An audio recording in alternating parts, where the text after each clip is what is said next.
Anyway, getting back to, not that I'm getting back to anything, because I was making different videos and I had to kind of stop and go back and go back and go back. So this like take 100, click. This is the thing is that sometimes we spend a great deal of our time trying not to make mistakes in life.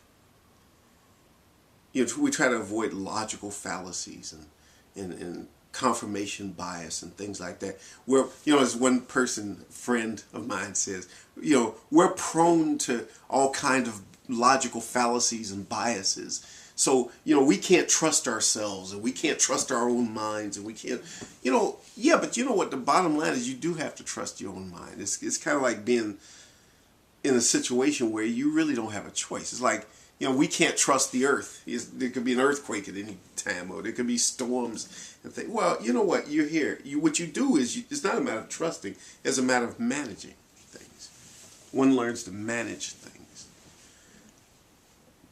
And it's the same thing with our minds. Yes, we all have biases. We have fallacies about things. We don't see reality for what it always is. We can't. There's no way in the world anybody can truly see things for what it is.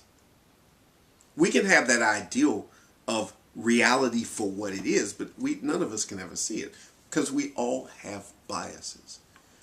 We all have a kind of seeing things through a kind of filter. And that filter is going to be based on culture. It's going to be based on race. It's going to be based on the time that we grow up in. We grow up here in the 20th and 21st century. We see the world different than the way people saw it in the 18th century or the 17th century. As new inventions come along, we see the world differently. The way in which I see the world today, for example, in 2012 is different from, let's say, when I was 15, when I was in 1975.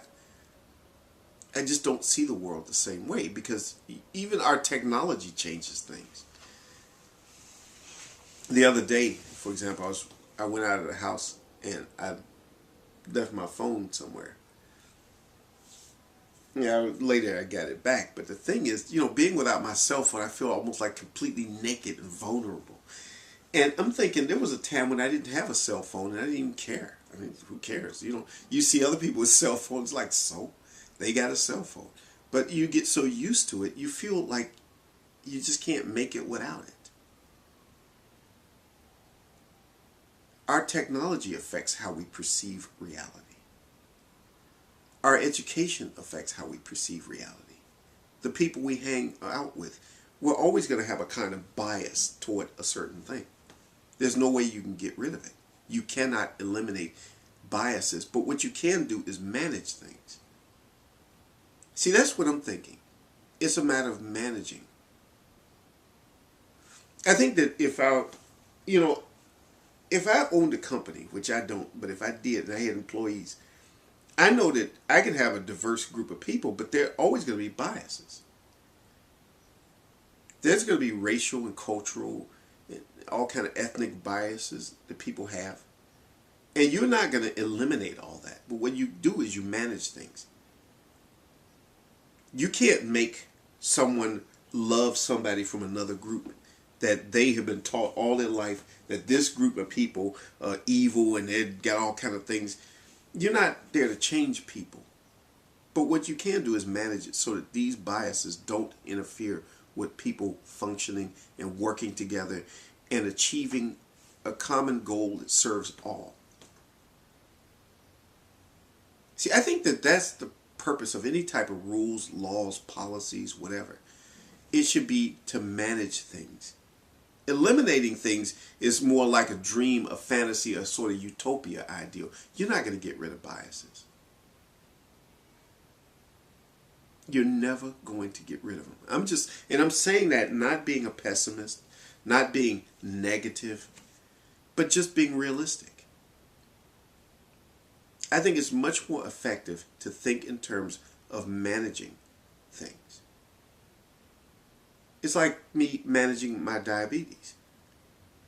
I'm living a better life because I manage this thing. I manage the diabetes. I think about my father. He died, he was 55 years old. I'm 52. I got 3 more years before I catch up to his age, and I hope to live longer. My mother's still alive, and she does a better job of taking care of diabetes. She's almost 80. She's like 78 years old now.